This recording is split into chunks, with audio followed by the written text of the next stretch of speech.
Hello ladies and gentlemen, welcome back to the show. On today's episode, I will be targeting American shad from the banks of the Lower American River. It is my local home river, so with that being said, I will also be debunking a few American shad myths that have been floating around my local area, especially when it comes down to bait and tackle. By far the most popular bait in my area are these pink champagne grubs made by Big Daddy Tackle. I am an old school angler, so I really like to just float this grub near the bottom on the jig head. All I will do is attach the jig head to about 18 inches of leader to a no-roll swivel and a very small BB split shot based on the flow of the river. I am fishing this on spinning tackle, a 7'6" ultralight with a 2000 size spinning reel loaded with 4-pound monofilament. So a handful of mistakes I see a lot of anglers try to do is more times than not they're trying to fish with braid. My advice is save yourself the money and load up on mono. Mono is extremely cheap and it is abrasive resistance, and especially with these fishes, they are not shy if you are in an area with them. The most important part is being in an area where there are American shad. The purpose of using braid should only be because you need a far cast. It's not so much for the sensitivity. I ended up getting bit, and just as I expected, there were American shad holding on this flat area. On my home river, the American shad will tend to run up onto these cobblestone bars, or what's commonly called a flat when it comes down to steelhead and salmon fishing. What they'll do is they'll hold in this softer water prior to making their way up the faster water and during the evenings. Now, as for what I've mentioned already, the purpose of using braid against mono is only if you need to make a very far cast, especially if you're fishing something like the Sacramento River where the shad might not be close to you, but for the most part if you are fishing from a watercraft or the much smaller rivers like the Feather and the Lower American, fishing with mono is far much easier than trying to fish with braid. This was a very nice American shad, very bright, very healthy, and is on its way up to spawn in the upper reaches of my local river. Thanks for playing, buddy. Off you go. Now, as for the rigging components itself, all an angler needs is just a variety of jig head sizes, anywhere from 1/32 to 1/16, and a handful of packets of grubs. I like pink, but some anglers will rig up with both pink and chartreuse.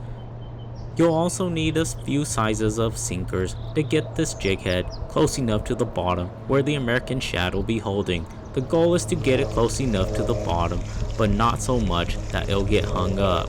More times than not, the bite will come at the end of the swing. The goal is to swing the jig near the bottom to the end and wait for the shad to pick up the jig. For the most part, the American shad, by far, is the most simplest of the anadromous species around this local area to catch. I see a lot of anglers tie all kinds of intricate rigs, but that is not needed. 90% of shad fishing is literally just trying to find where the shad are holding. I ended up getting bit again, and now I knew for sure that they were holding at the end of this very flat, so I am just going to target this area until the bite stops around the evening. More times than not, these fishes will continue to feed throughout the day, contrary to popular beliefs where a lot of anglers think it is a morning and evening bites. The hardest part about American shad, in my opinion, is simply just trying to find the fish. If you find these fishes, more times than not, they will bite. This was not a big shad by any metric or standard, but they are very bright and very feisty to play nonetheless. They're very bright this time of year, especially when they're making their way up the river to spawn. I'll show them to you guys real quick, and I'll return them back to the water. Off you go, dude. Now for a little history lesson. A lot of folks don't know this about the American shad, but this fish literally translates its name in Latin to as Alosa sapidissima, meaning the most tastiest fish. Why is it called the most tastiest fish despite having the most bones? Well, this fish literally saved George Washington and his Continental Army after a harsh winter in Valley Forge. I ended up getting bit, and I knew right away that this was no small American shad. This was a large American shad based on how it was fighting. Now back to the story of George Washington and his troops at Valley Forge. After wintering in Valley Forge in 1778, when spring arrived, George Washington and his troops decided to move across the Potomac River. During the move across the Potomac River, as the ice melted, they dropped their nets and ended up netting a lot of American shad, thus saving the Continental Army and the troops under General Washington's command from starving. Now many would attribute this to an old wives' tale, but I believe there are some facts and merit to this story. For the most part, the American shad is an East Coast fish that was transplanted to the West Coast in the 1800s. Out here on the West Coast, based on that story, I believe there are some facts to that story, because these shad will get into the river system sometimes as early as February. More times than not though, they will arrive anywhere between April into late May, which coincides approximately around the time that winter would end around the East Coast and spring would arrive, despite the West Coast having a lot much milder climate than that of the East Coast. Now back to this fish that I am still continuing to battle. As it got closer, I knew right away that this indeed was a very big American shad. There are some rumors that these fishes can get sometimes up to 8 pounds, but I have not seen an 8-pound American shad personally. I've heard stories, but this fish was probably pushing around 5 pounds. All these bigger American shad tend to be females. On the East Coast, these female fishes are highly sought after for their roe, which will often be wrapped and fried with bacon fat or with bacon in general. But out here on the West Coast, we tend to use these guys as bait. I personally like to use them as fresh bait for sharks and rays out in the bay. As for the question, can you eat an American shad? Yes, you absolutely can eat an American shad. These fishes are extremely oily and in my opinion taste very similar to that of a mackerel. However, the biggest downside is these fishes are extremely bony. This indeed was a very large fish. This fish was so big it barely fit the net. I'll show her to you guys real quick because she is very large, silvery, and very pretty nonetheless. This is probably one of the largest American shad I've caught in a while, but I'm not retaining any for bait, so I will let her go. Alright big girl, thank you for the fight, rest up a bit, and I'll let you off back into the river. There are a handful of anglers around my area that do really enjoy eating American shad. However, I find that the work I need to do to process an American shad for human consumption is quite excessive. And at the end, it ends up tasting like mackerel, so why bother eating an American shad when I can just head out a few hours to the coast and catch me a mackerel, which will have way less bones and its oily content will be better. I ended up getting bit and I knew right away that I got myself another American shad. This shad was a bit on the smaller side, but that's okay. I enjoyed catching these fishes quite a bit, especially when they are running up my local river.